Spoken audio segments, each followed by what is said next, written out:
Muy bien, continuamos con Hechos y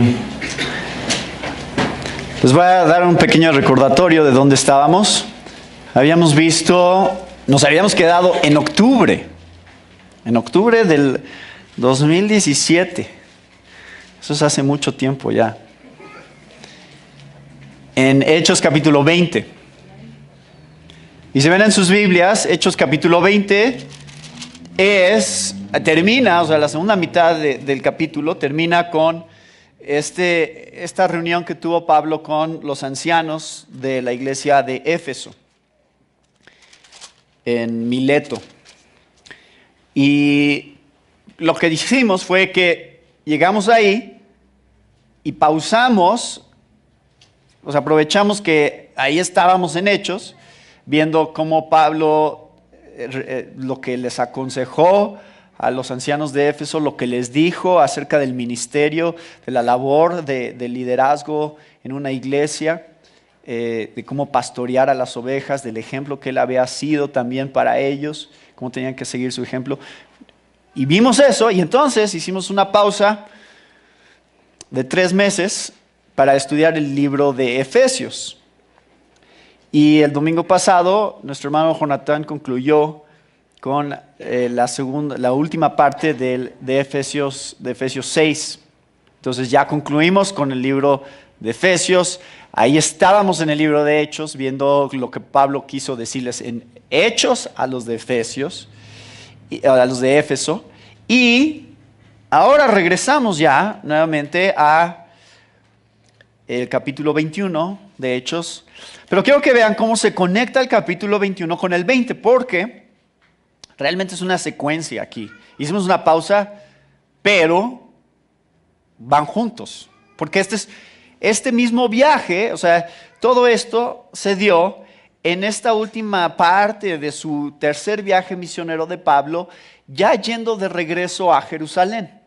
Entonces, todo esto que vimos cuando vimos el capítulo 20 y lo que vamos a ver hoy es parte de este viaje que se va acercando a Jerusalén.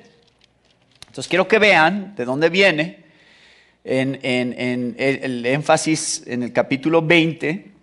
Es el contexto. Dice, versículo 16 del capítulo 20, porque Pablo se había propuesto pasar de largo a Éfeso para no detenerse en Asia. O sea, él va deprisa, tiene algo de prisa, pues se apresuraba por estar el día de Pentecostés, si le fuese posible, en Jerusalén.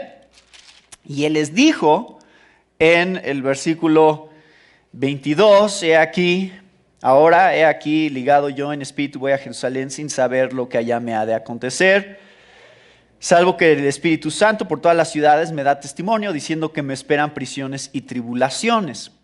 Y entonces ya está anticipando Pablo todos los problemas que vienen y la manera en que va a sufrir en Jerusalén, y básicamente se está despidiendo de toda esta gente con la que se reúne. Vean, ¿se acuerdan cómo terminó esa escena? Versículo 36.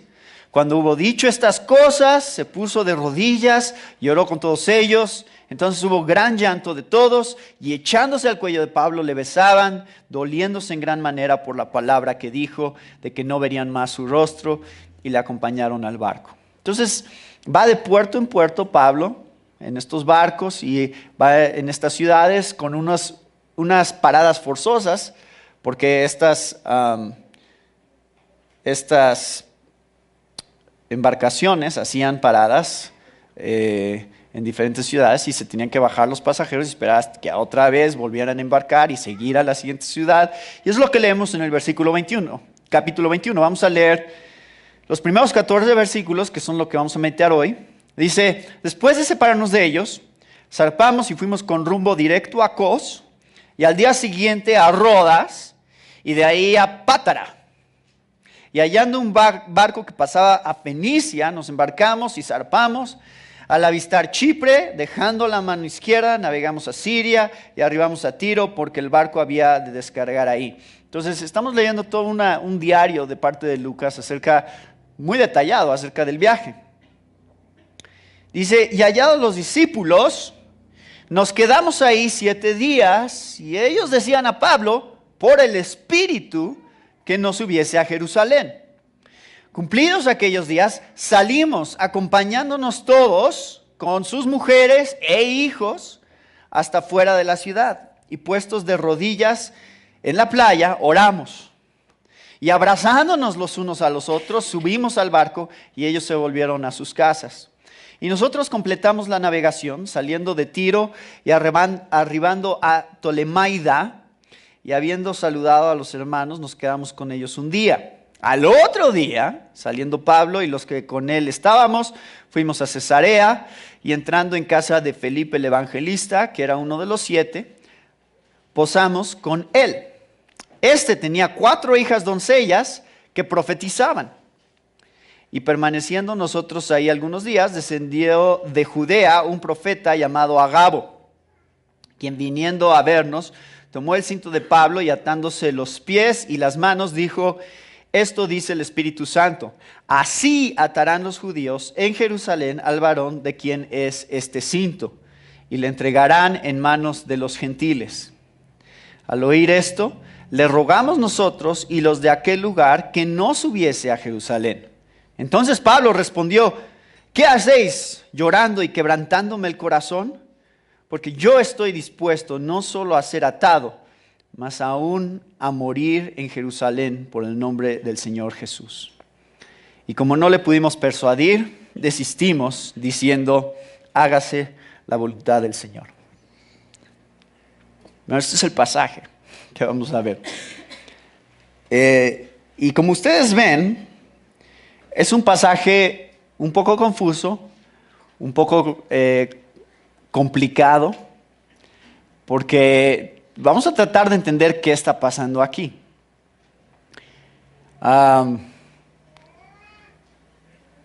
Una de las cosas principales que quiero que vean es: hay 2 opiniones diferentes que Lucas nos está tratando de mostrar acerca de cuál es la voluntad de Dios. Y no se ponen de acuerdo. O sea, ¿cuál es la voluntad de Dios? ¿Que Pablo vaya a Jerusalén o que no vaya a Jerusalén? Y Pablo tiene una idea y todos los demás tienen otra. Entonces es muy interesante este pasaje, porque creo que tiene muchas lecciones para nosotros hoy, porque en nuestra iglesia sí nos ponemos siempre todos de acuerdo, estamos todos de acuerdo en todo. Esto nos muestra la realidad de cómo es la comunión y el cuerpo de Cristo. Entonces, lo que voy a hacer con ustedes, he tratado de simplificar lo más que pueda para que podamos entender los puntos centrales de este pasaje. Quiero recorrer este pasaje con ustedes y hacernos 3 preguntas acerca del pasaje. La primera pregunta es: ¿por qué es que Pablo quiere ir tanto a Jerusalén? Y les voy a ir adelantando un poquito de lo que viene, porque si ustedes siguen leyendo el capítulo 21 y el 22, se van a dar cuenta de algunas de las razones por las cuales Pablo quería ir a Jerusalén y por qué fue a Jerusalén. Lo vamos a ver más el próximo domingo, pero quiero darles ese contexto. ¿Por qué quería ir a Jerusalén Pablo? Y del resto de este pasaje, también del 20 y del 19, podemos ver algo de las razones, también yendo a otras cartas de Pablo. También vamos a preguntarnos: ¿por qué es que los discípulos, incluyendo el mismo autor de este libro, Lucas, no quieren que Pablo vaya a Jerusalén? ¿Por qué ellos quieren impedir que vaya? Entonces vamos a tratar de contestar eso. Y tercera, voy a hacer un paréntesis teológico aquí, pero que creo que es importante, que tiene que ver con todo esto de las profecías. Entonces la tercera pregunta que nos vamos a hacer es: ¿qué es el don de profecía en el Nuevo Testamento? Porque aquí está. Hay don de profecía, hay un profeta, hay hasta 4 profetisas, de hijas de Felipe. Entonces, ¿qué es? ¿Cómo se ve? ¿Cómo es diferente o parecido a lo que vemos hoy en día? Que algunos dicen es el don de profecía. ¿Es lo mismo? ¿No es lo mismo? Vamos a tratar de entender algo de eso. En base a contestar esas 3 preguntas, vamos a hacer 3 conclusiones sobre el pasaje que creo que sí son muy claras. Entonces, a ver, número 1. ¿Por qué quería ir a Jerusalén tanto Pablo? ¿Qué hacía en su corazón que se aferrara tanto a ir a Jerusalén? Acuérdense, capítulo 19, versículo 21. Dice, pasadas estas cosas, Pablo se propuso en espíritu a ir a Jerusalén después de recorrer Macedonia y Acaya, diciendo, después que haya estado ahí, me será necesario ver también a Roma. Entonces, ahí está Pablo, él quiere ir a Jerusalén, este es su deseo, se repite otra vez, como ya leíamos en el capítulo 20, en el versículo 16, después en su discurso con los ancianos de Éfeso, en versículo 22, 23. Bueno, parte de la respuesta a esa pregunta tiene que ver con el hecho de que en Jerusalén, si ustedes se regresan y se acuerdan todavía, porque ya tienen muchos meses, pero ¿qué vimos cuando llegamos al capítulo 15 de Hechos? ¿Qué problema había habido que requirió que hubiera un concilio en Jerusalén y se juntaran todos? ¿Se acuerdan? La iglesia de Jerusalén estaba diciendo ¿qué? A todos estos gentiles que se están convirtiendo, pues están convirtiéndose a nuestro Mesías, que es el cumplimiento de nuestra ley, y nuestra ley dice que se tienen que circuncidar y que tienen que seguir los rituales del judaísmo. Entonces, ¿por qué no lo están haciendo? Ellos veían, se había vuelto una controversia si tenías que seguir los rituales judíos para ser cristiano. ¿Y cuál fue la conclusión a la que llegaron? Llegaron a la conclusión de que no. O sea, el concilio de Jerusalén, Pedro habló ahí, Pablo estaba ahí, y al final dijeron, no es necesario, si tú no eres judío, no tienes que hacer los rituales, y porque es por fe, es un asunto diferente. Todas las cosas del Antiguo Testamento, las festividades, los rituales, todos esos estaban apuntando hacia Jesús, pero no eran el fin. Entonces, ahora que ya tenemos el fin, que es Jesús, entonces ahora si tú estás unido a Él en fe, no necesitas hacer esos rituales. Pero estoy ya preparando para el próximo domingo ahorita con lo que estoy diciendo. Pero el punto es que no había mucha unidad en la iglesia a estas alturas. Realmente había una división muy fuerte en la iglesia que hoy en día no entendemos, no vemos, porque nosotros aquí estamos, somos puros gentiles. Entonces, no tenemos otro contexto, no tenemos lo que estaba sucediendo en ese momento. En ese momento, la iglesia, ¿dónde había comenzado?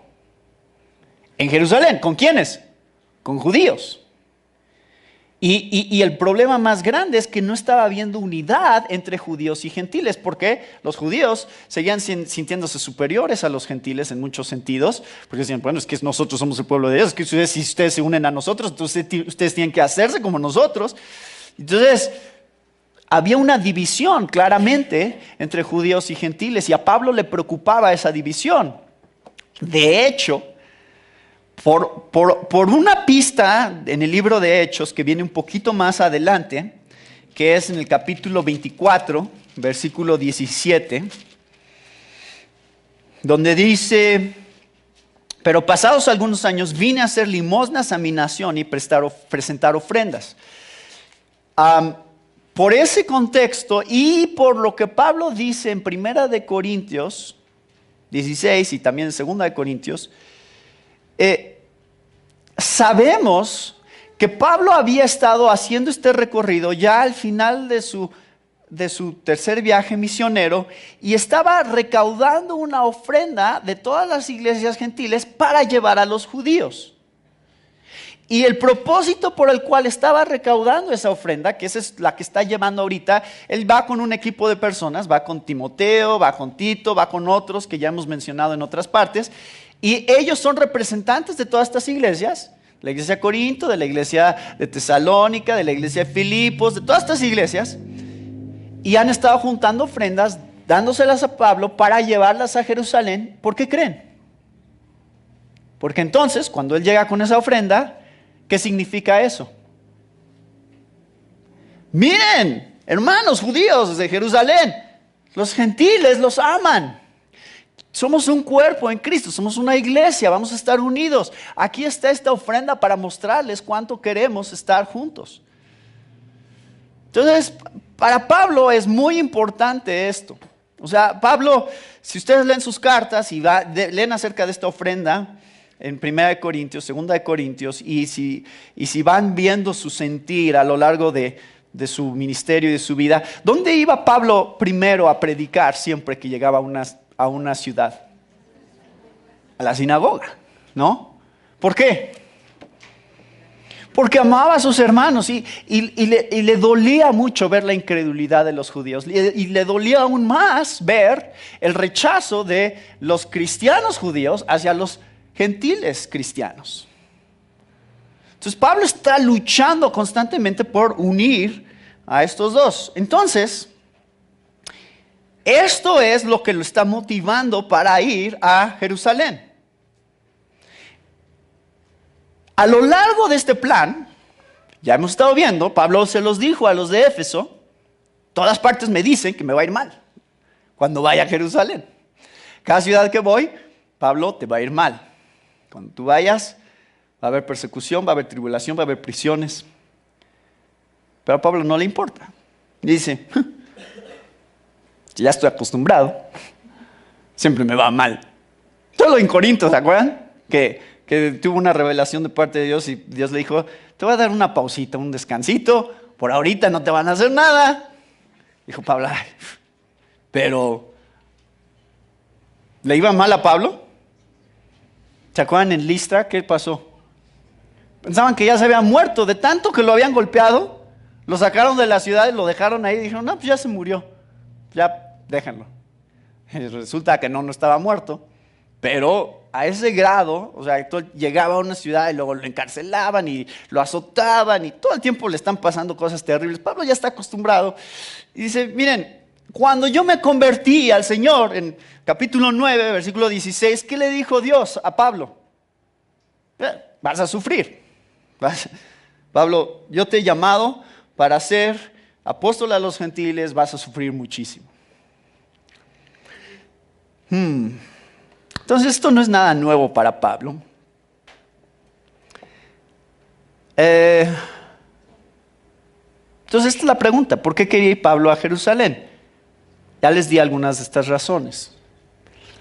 Ahora, aquí está lo interesante. Estos discípulos sabían todo esto que yo les estoy diciendo. Y sin embargo, pensaban que no debía ir. Entonces, aquí está la pregunta. ¿Estaba equivocado Pablo en querer ir a Jerusalén? O sea, ¿estaba mal? Es una pregunta interesante, ¿no? Porque es que todos estaban en contra de que fuera. Sí, para nosotros decimos, pues, ¿por qué no? ¿No? Bueno, vamos a ver, ¿por qué no? Es interesante ver que Lucas está tratando inclusive de mostrarnos, y les digo esto porque evidentemente uno de estos dos grupos está equivocado, ¿no? O es Pablo el que está equivocado o son los discípulos los que están equivocados. Porque son opiniones contrarias. ¿Vas o no vas?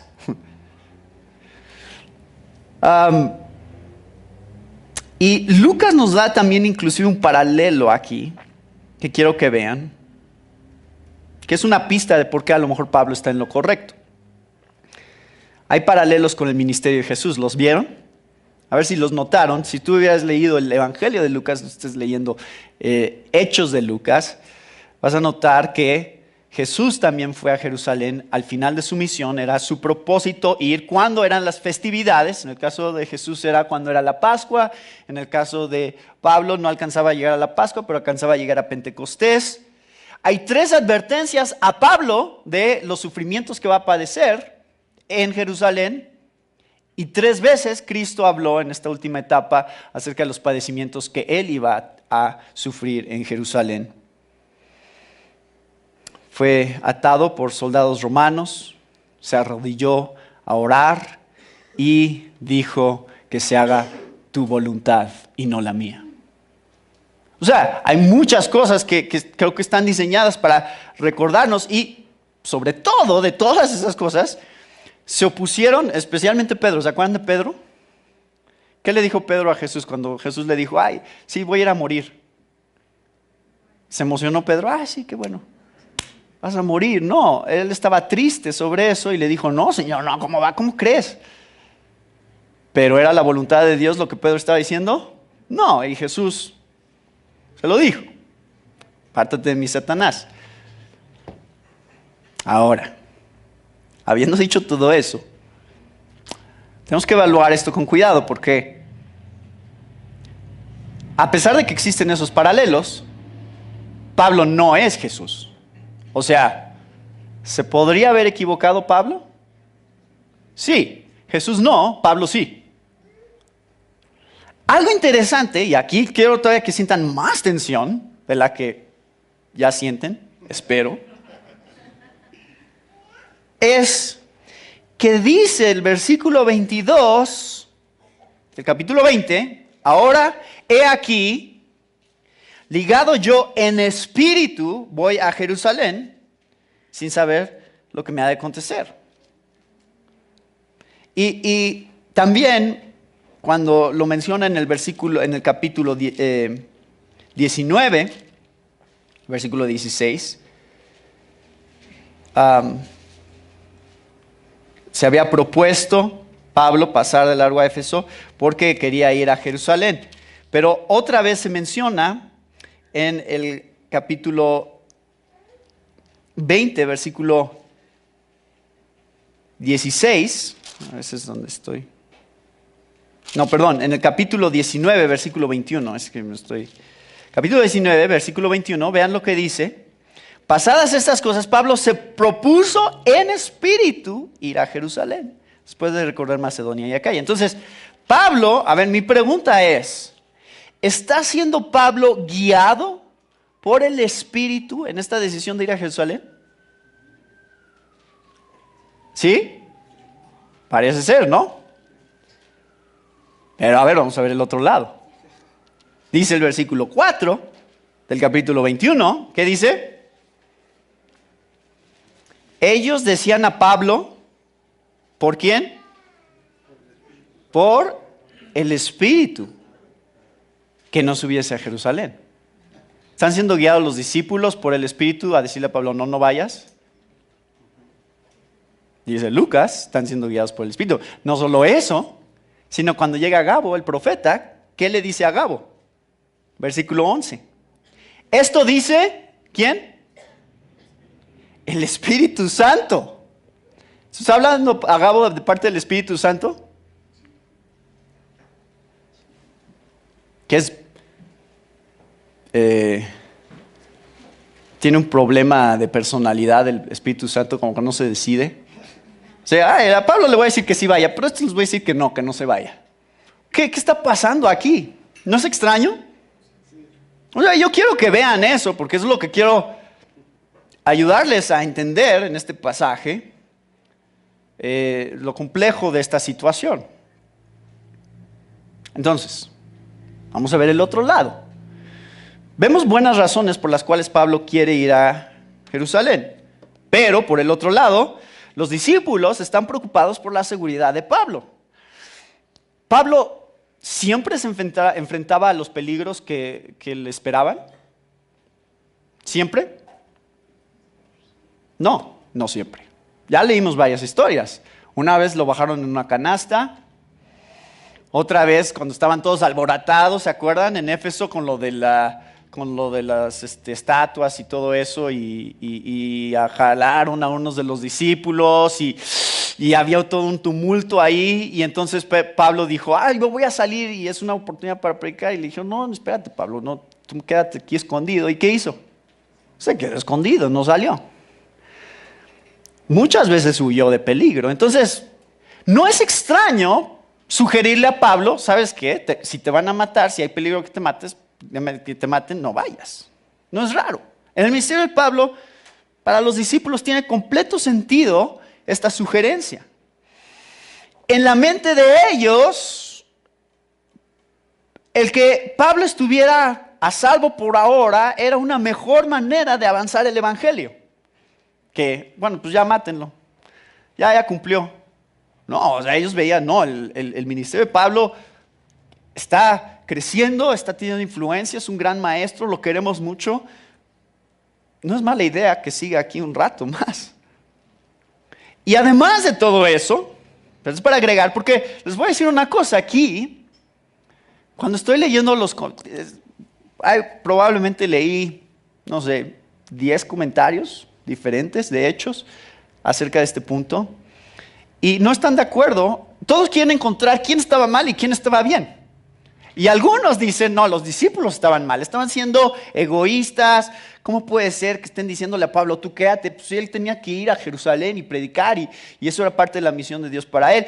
Y hay otros que dicen, no, el que estuvo mal fue Pablo, por ignorar el consejo de todos. Y no le fue tan bien en Jerusalén, efectivamente. Pero hay una pista que quiero que vean de uno de los comentaristas que dice que Pablo se equivocó en esta decisión. Y eso está en el capítulo 22, versículo 17. Porque aquí Pablo ya está viendo hacia atrás y vean lo que él ve. Dice, y me aconteció vuelto a Jerusalén, que orando en el templo me sobrevino un éxtasis. Ahora, Pablo estaba en Jerusalén antes, pero parece ser que esta es una referencia a esta visita de la que estamos viendo ahorita, que estamos estudiando. Dice, esta visión fue, date prisa y sal prontamente de Jerusalén, porque no recibirán tu testimonio acerca de mí. Entonces Dios le está diciendo a Pablo, salte de Jerusalén. No quiero que estés aquí. Y Pablo todavía está discutiendo con el Señor. Le dice, yo dije, Señor, ellos saben que yo encarcelaba y azotaba en todas las sinagogas a los que creían en ti. Y cuando se derramaba la sangre de Esteban, tu testigo, yo mismo también estaba presente y consentía en su muerte y guardaba las ropas de los que le mataban. O sea, como abogando por los de Jerusalén. Pues están igual que yo estaba, ¿no? Pues ¿por qué me dices que me vaya así? Pues me salvaste a mí, ¿no los puedes salvar a ellos también? Ya, ese es como el argumento en la mente de Pablo. ¿Pero qué le dice el Señor? Me dijo, ve, porque yo te enviaré lejos a los gentiles. Entonces, desde el punto de este comentarista, James Montgomery Boyce, él dice, ¿quería Dios que Pablo estuviera en Jerusalén? No. Dios no quería que Pablo estuviera en Jerusalén, él quería que fuera a los gentiles. Y después de todo, los discípulos están viendo que Pablo es apóstol a los gentiles. Dice, ¿qué haces yendo a Jerusalén? Nada más te van a matar. ¿Sabes qué es la festividad de Pentecostés? Cuando hay más celo de parte del liderazgo judío. Si hay un momento más delicado, es ese. O sea, estás yendo en un momento donde nada más los tientas más. Ese es por lo menos creo que lo que ellos están pensando. Y Pablo amaba a su gente. Pablo decía, no, es que, como ya veíamos, va a la sinagoga siempre que llega a una ciudad. Y si ustedes leen Romanos 9 y 10, van a ver el deseo que había en el corazón de Pablo por los judíos, por su propia gente. Y le dolía mucho ver el rechazo y quería aprovechar cualquier oportunidad para compartirles la palabra. Pero aquí lo interesante es, ¿quién se une a tratar de convencer a Pablo de no ir? Versículo 12. Al oír esto, ¿qué? Le rogamos. O sea, ¿quién está incluido ahí? Lucas. Lucas, el que está escribiendo esta carta, dice, yo le estaba diciendo a Pablo, no vayas.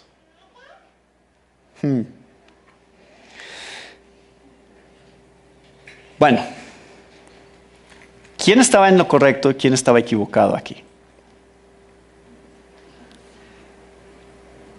Ahorita les voy a decir, porque yo tengo todas las respuestas. Bueno, vamos a llegar a eso en un momento. Antes de ir a ese punto, quiero hacer un paréntesis teológico. Y lo hago porque este pasaje es clave en un tema que nos concierne hoy en día también. Tiene que ver con el don de profecía. Aquí vemos a Agabo. Vemos también los discípulos que estaban en Tiro, también por el Espíritu, también es algún tipo de revelación de profecía. Y también tenemos a Felipe.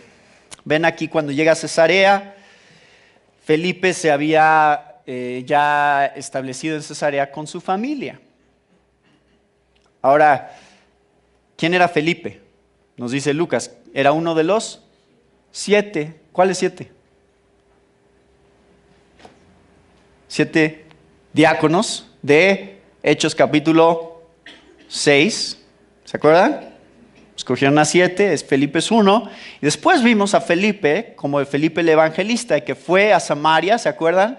Y él es el que trata con Simón el mago. Y después trata con el etíope eunuco. Bueno, llegamos en el capítulo 8, versículo 40, se estableció en Cesarea. ¿Saben cuánto tiempo ha pasado de eso? De lo de Felipe diácono a ahorita.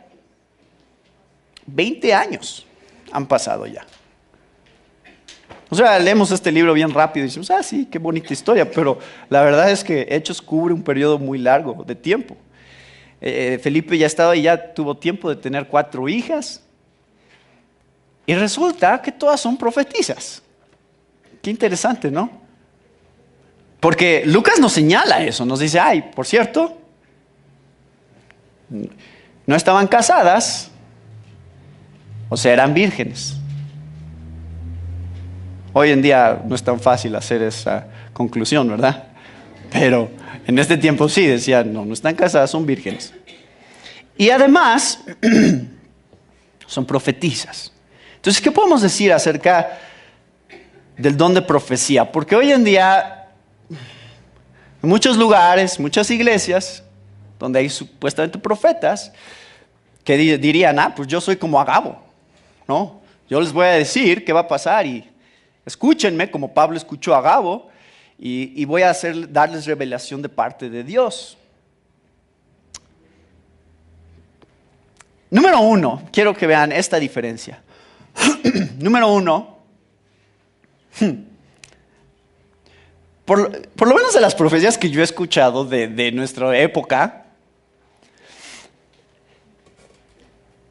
siempre que he escuchado acerca de alguien, me profetizó el profeta o el apóstol,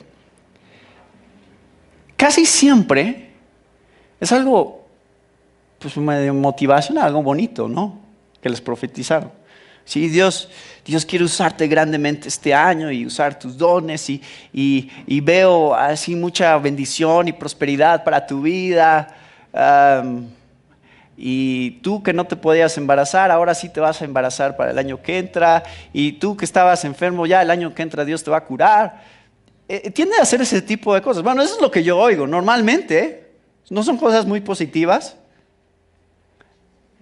Lo que me llama la atención es que ambas profecías de Agabo, tanto la que vino en el capítulo 11, que es cuando dijo acerca del hambre que iba a haber en Jerusalén, como aquí, ¿son profecías positivas estas? ¿Como de ánimo? ¡Ay, qué padre profecía, Agabo! Se van a morir de hambre en Jerusalén. O sea, no es algo como muy emotivo, ni esta tampoco. ¿Ven cómo sucedió todo esto? Llega Agabo de Judea y toma el cinto de Pablo y se ata de los pies y de las manos y dice, esta es la profecía. Así atarán los judíos en Jerusalén al varón de quien es este cinto y le entregarán en manos de los gentiles. O sea, usa esta dramatización Agabo, al estilo de los profetas del Antiguo Testamento. Isaías, si ustedes leen el Antiguo Testamento, los profetas comúnmente dramatizaban sus profecías. Dios quiere decir algo, pues como que lo actuaban. Entonces Isaías se desnudó y andaba ahí desnudo, ¿no? Para mostrar lo que Dios iba a hacer con los egipcios. Ezequiel hizo una maquetita de Jerusalén para mostrar lo que iba a pasar con Jerusalén. Jeremías también actuó cosas. Tenemos a Oseas. Imagínense, Dios le dijo, nada más vamos a hacer una representación. Ve y cásate con una prostituta porque quiero que Israel vea cómo son ellos conmigo. Pues esa era la dramatización. Por cierto, te va a ser infiel varias veces. Tienes que ir por ella y traerla. Pero eso quiero que hagas porque esa es la dramatización de mi profecía para Israel. Entonces, normalmente no eran muy divertidas estas dramatizaciones, para los profetas por lo menos, pero estaban diseñadas para representar una verdad espiritual, o sea, es un drama de una verdad espiritual. De hecho, nosotros hacemos eso en los sacramentos. Hoy en la mañana estábamos celebrando la Cena del Señor. ¿Qué es la Cena del Señor? Es una dramatización de una verdad espiritual, o sea, esto es mi cuerpo, esto es mi sangre.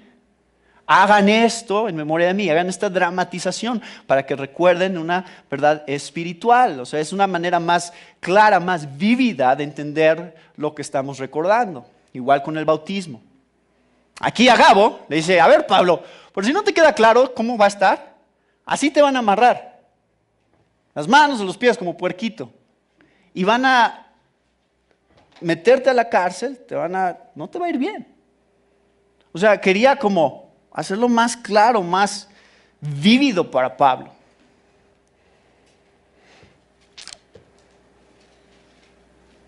Entonces, ¿qué podemos decir sobre el don de profecía? Es posible, piensen esto, es posible que la revelación de lo que le iba a pasar a Pablo era el límite de lo que ellos estaban viendo. No la implicación, o sea, el mandamiento o la prohibición. O sea, ellos veían esta visión, decían, a ver, Pablo va a sufrir. Esto sí está claro en el pasaje. Una y otra vez en las ciudades les será revelado, Pablo va a sufrir cuando vaya a Jerusalén. Pero no nos queda claro que la parte de la profecía de no vayas a Jerusalén, que esa fuera del Espíritu Santo. Parece ser que la única parte que era la revelación profética era Pablo va a sufrir. La parte de no vayas, por lo tanto, era interpretación de ellos sobre la profecía. ¿Entienden? Creo que eso es parte de lo que está sucediendo aquí. Por eso es que no hay un acuerdo. Porque están interpretando la profecía que se les está dando. Entonces, aquí quiero darles un contexto sobre el don de profecía. Me parece que el don profético del Nuevo Testamento es diferente al don de profecía que encontramos en el Antiguo Testamento, en el sentido de que las profecías del Antiguo Testamento normalmente estaban diseñadas para dar una indicación muy clara acerca de la voluntad de Dios y no había duda. Aquí, obviamente hay duda. Obviamente están diciendo, ¿qué significa? No está claro. Entonces, no son profecías que están diseñadas para dar un sentido claro de la voluntad de Dios y apuntar en una cierta dirección. Creo yo. Este pasaje creo que nos muestra eso. Parece un tanto falible, un tanto ambiguo lo que está sucediendo. Y creo que eso nos debería demostrar con cuánto cuidado deberíamos de tomar aún profecías que se den hoy en día, ¿no? O sea, alguien te dice, pues, supongamos que son más bíblicos y nos dicen algo malo que nos va a pasar. Te van a correr de tu trabajo el año que entra. ¿Y qué hago con eso? No sé. Bueno, gracias, ¿no? Pero no te está diciendo sobre la voluntad de Dios. ¿Qué significa eso? ¿Que debo buscar otro trabajo? ¿Que debo de irme de vacaciones o de misionero? ¿Qué significa? Entonces, ¿entienden cómo? Creo yo que la manera en que se practica el don de profecía hoy, que normalmente se supone, o sea, dice, Dios me dijo, haz esto, no es la manera en que se daban estas profecías. O sea, estas profecías eran, tenemos una idea de lo que va a pasar y en base a eso, nuestro discernimiento cristiano nos lleva a pensar, haz esto o no lo hagas. Creo que eso es lo que está sucediendo en este contexto. Y creo que, esto es importante que lo vean, creo que en el Nuevo Testamento, el don de profecía, por lo menos como se estaba manifestando aquí, no tenía el nivel de autoridad bíblica canónica de la enseñanza apostólica que se convirtió en nuestro Nuevo Testamento. O sea, estaba bajo, no estaban buscando estas profecías para saber sobre doctrina o sobre la voluntad de Dios específicamente. Estas eran cosas que estaban sucediendo aquí abajo, pero que estaban siendo sometidas constantemente a la palabra de Dios. En este tiempo. Lo cual nos debería mostrar cómo deberíamos tratar la profecía hoy en día, si es que hubiera este don de profecía. De todas maneras, tendríamos que siempre poner la palabra de Dios por encima de esto. Ahora, les digo eso porque además tenemos este pequeño detalle de las hijas de Felipe, que son profetisas.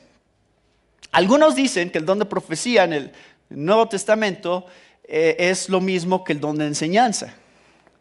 Entonces, profetizar era enseñar y establecer doctrina, pero creo que ese no es el caso, porque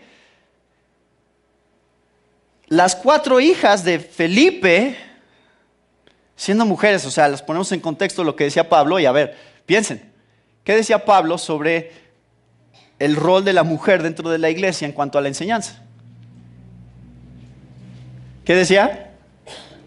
No permito que la mujer enseñe, o sea, que sea su principal papel dentro de la iglesia, como su rol principal, ser la que enseña la doctrina.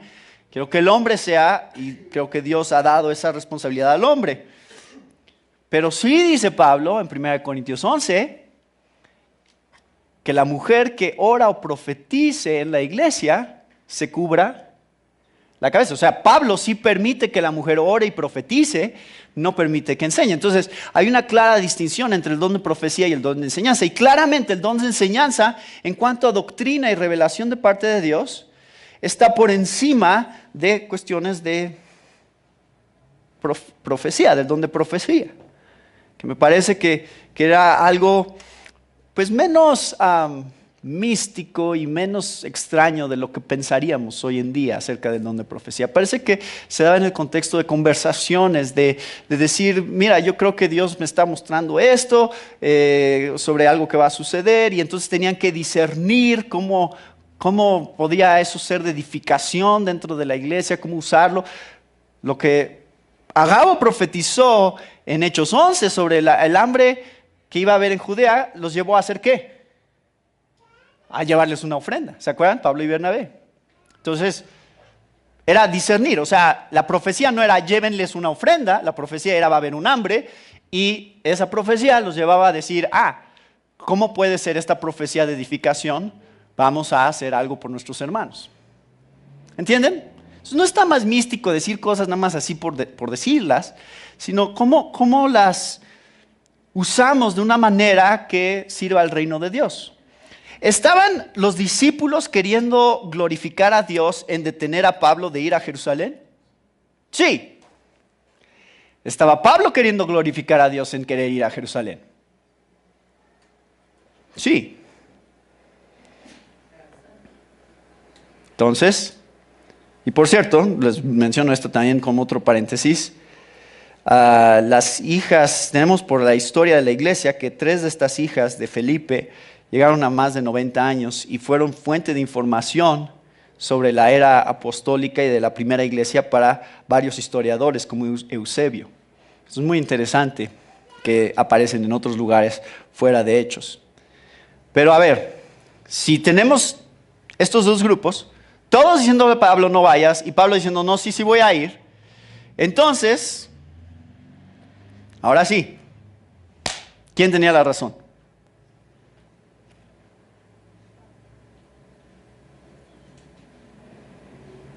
¿Quieren saber lo que pienso?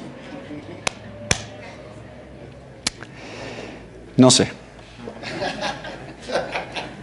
No sé quién tenía la razón. Y les voy a decir algo. Creo que no importa quién tenía la razón. Porque creo que Lucas nos quiere enseñar otra cosa que no es eso. O sea, Lucas no está escribiendo esto para decirnos, ay, nosotros estamos equivocados, Pablo estaba en lo correcto, o Pablo estaba equivocado, nosotros estamos en lo correcto. Creo que Lucas no es lo que está tratando de decir. ¿Qué está tratando de decirnos? Piénsenlo. Número 1, creo que nos está diciendo, la sabiduría para discernir la voluntad de Dios a veces es difícil. ¿No es cierto? No es tan fácil como crees. Ay, sí, siempre vamos a saber cuál es la voluntad de Dios. Siempre. Nada más oren tantito y ya, van a saber. Pues, yo he escuchado a algunos pastores y líderes que vienen a pedir consejo y les dicen, ay, pastor, ¿qué hago con esto? Ora al Señor, que Él te muestre. ¿Y si no me muestra? Puede ser, ¿no? A lo mejor no te va a mostrar. Aquí no les mostró. Los discípulos no estaban convencidos de que la voluntad de Dios era que Pablo fuera a Jerusalén. Hasta el final no estaban convencidos. Ya lo dejaron ir porque Pablo era muy terco, pero no. Entonces, creo yo que hay una complejidad aquí que tenemos que apreciar. La vida cristiana, las decisiones de la vida cristiana no son fáciles. Pablo ¿escuchaba siempre los consejos de otros? No siempre. Aquí no escuchó a nadie. O sea, todos estaban en contra de lo que él quería hacer y lo hizo de todas maneras. O sea, no va a importar lo que me digan, yo voy a hacerlo. A veces escuchaba el consejo de otros, ¿no es cierto? Ya lo vimos, ya les di varios ejemplos. A lo largo de su ministerio hemos visto muchas veces, llegaba un momento en el que tenía que enfrentarse a una decisión. Pablo escuchaba los consejos y los seguía. A veces esos consejos y esas opiniones las ignoraba. Vimos el caso con Bernabé, ¿se acuerdan? Pablo y Bernabé llegó el punto en el que se tuvieron que separar porque nada más no se podían poner de acuerdo sobre cuál era la voluntad de Dios. Pablo dijo, no me importa lo que me digas, yo no me lo llevo a Marcos. Entonces, a ver quién tenía la razón en ese caso de Pablo y Bernabé. Yo les di, cuando vimos esa historia, vimos algunas razones por las que a lo mejor Pablo estaba equivocado en no haberse llevado a Juan Marcos. No sabemos quién estaba equivocado, pero también una lección parecida a esta. A ver, hermanos, sabiduría, discernimiento, ¿lo necesitamos para saber cuál es la voluntad de Dios? Les voy a decir algo porque quiero que lo tomen. Porque hay unos de ustedes que a lo que están diciendo, si Pablo podía ignorar a todos, yo también, ¿no? No me importa lo que me digan, yo voy a hacer lo que yo quiera. Entonces, bien por Pablo. Yo soy de su equipo. Déjenme decirles que alguien que siempre hace lo que otros dicen es un cristiano inmaduro.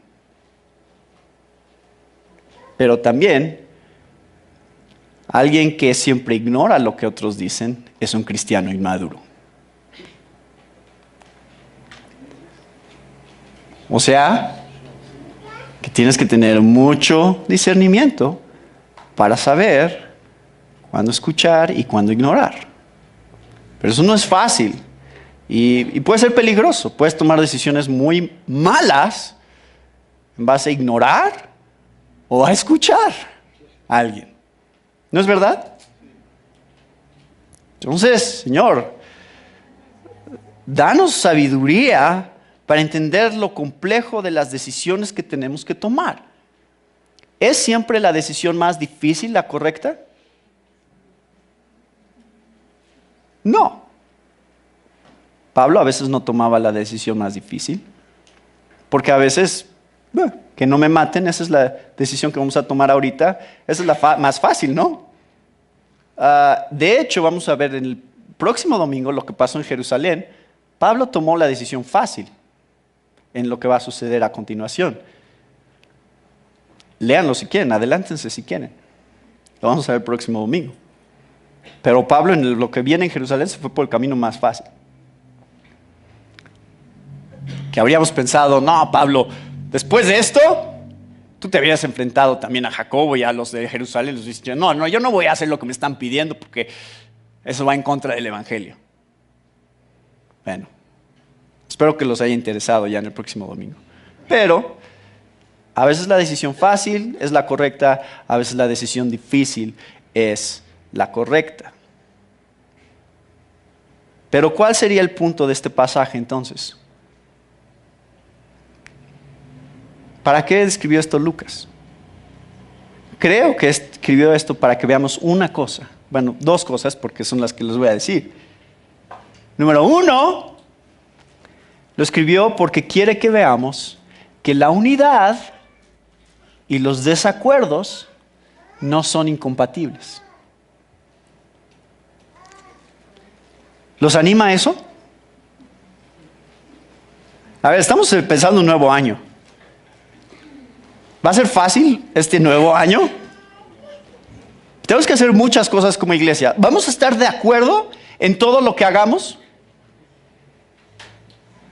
No. Y así es. ¿Pero podemos estar unidos en esos desacuerdos? Sí, que esos desacuerdos no nos dividan. Aquí tenemos un claro ejemplo de cómo puedes seguir perfectamente unido a pesar de tener opiniones completamente diferentes sobre lo que es la voluntad de Dios. Hay una como frustración que yo oigo cuando leo esto de las oraciones. Oraron en la playa en el versículo 5. Imagínense la oración de estos hermanos. Que sí, pues, están orando por Pablo y están diciendo, Señor, Señor, este hermano Pablo, cuídalo, haz que se le baje un poquito lo terco, pero cuídalo y protégelo y bendice su ministerio. Hay un tono de frustración, creo yo, cuando dice aquí en el versículo 14, y como no le pudimos persuadir, desistimos diciendo, hágase la voluntad del Señor. O sea, oyen, pues sí hay convicción en esa declaración, pero también hay frustración, ¿no? Como, bueno, Señor, tú sabes, está en tus manos, creemos que está completamente mal, pero es de ti el asunto. O sea, yo me animo cuando leo esto porque creo que nos da esperanza para avanzar en unidad como iglesia y en cuanto a la voluntad de Dios para nuestras vidas. Pero lo más importante aquí, ya llegué al punto final, es lo más importante creo que hay en este pasaje. Lo más importante es que Pablo está mostrando que el amor entrañable y la comunión del cuerpo de Cristo no es opcional. Vean, lo vieron desde el capítulo 20 y quiero mostrárselos, o sea, ¿se acuerdan? Oró con todos ellos, hubo gran llanto de todos, echándose al cuello de Pablo, le besaban, doliéndose en gran manera por la palabra que dijo de que no verían más su rostro. Y marqué algunas palabras aquí que nos muestran la comunión que está tratando de mostrarnos Lucas que existía de Pablo con cada una de estas ciudades y los cristianos que había en cada una de estas ciudades. Claro, los de Éfeso había estado con ellos 3 años, con ellos había todavía más cercanía, pero aún en lugares donde solo había pasado unas cuantas semanas, ya tenía hermanos y hermanas que él amaba Y si él tenía la oportunidad y un pretexto para ir a visitar, se va a quedar en mi barco aquí unos días, aprovechaba, iba y los visitaba y quería ser animado por ellos y animarlos a ellos. Y vean todas las palabras que hay aquí. Versículo 4. Hallados los discípulos, nos quedamos 7 días. Después, versículo 5, acompañándonos todos. Versículo 6, abrazándonos los unos a los otros. Versículo 7, saludado a los hermanos, quedamos con ellos un día. Versículo 8, entrando en casa de Felipe, posamos con él. Versículo 10, permaneciendo nosotros allí. Versículo 11, viniendo a vernos, Agabo tomó el cinto de Pablo. Y luego el versículo 13, que Pablo entiende la lucha que ellos tienen. Obviamente no lo quieren ver morir, obviamente quieren que no le hagan daño. Y les dice Pablo en el versículo 13, ¿qué hacéis llorando y quebrándome el corazón? Suena como la letra de una canción romántica que escucharían en el radio, ¿no? ¿Qué haces llorando y quebrándome el corazón? Pero, esto muestra el tipo de intimidad y de cercanía que hay de Pablo con estas personas. O sea, Pablo entiende que no es fácil para él, pero dice es la voluntad de Dios. Así que aunque sea difícil, aunque no quiera despedirme de ustedes, aunque ustedes quieran lo mejor para mí, tenemos que hacer lo que más glorifique a Dios. Pero lo que refleja este sentimiento de Pablo es que tú no puedes amar a Dios y no amar a la iglesia de Dios. Si tú amas a Dios, amas a la gente de Dios. Van juntas las dos cosas. Pablo nos muestra eso. Él ama a Dios, por eso ama a la gente que es de Dios. Y se ve, hay unidad, hay amor, hay desacuerdo, pero hay algo que los conecta que es más profundo que cualquier otro lazo que existe en este mundo. Ustedes están más unidos a la gente en este edificio a través del Espíritu Santo y la salvación en Cristo Jesús, de lo que están unidos a cualquier familiar por sangre que puedan tener. Porque ese vínculo es más importante. El vínculo espiritual trasciende a cualquier vínculo humano. Tenemos los mismos hobbies, nos caemos bien. Eso no es lo que nos une. Somos hijos del mismo padre y la misma madre. Eso no es lo que nos une más. Lo que más nos une es tener el mismo Espíritu Santo. Y eso lo vimos en la carta de Efesios. ¿Se acuerdan? Capítulo 4.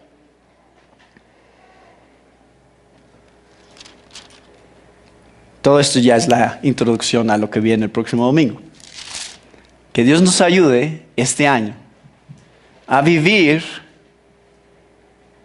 de una manera que refleje la unidad en medio de la diversidad y en medio de los desacuerdos y en medio de lo complejo que es conocer y entender la voluntad de Dios para nuestras vidas, para que se vea el amor de Cristo a través de nuestra iglesia, en la manera en que nos tratamos unos a otros y en la manera en que vivimos como un cuerpo.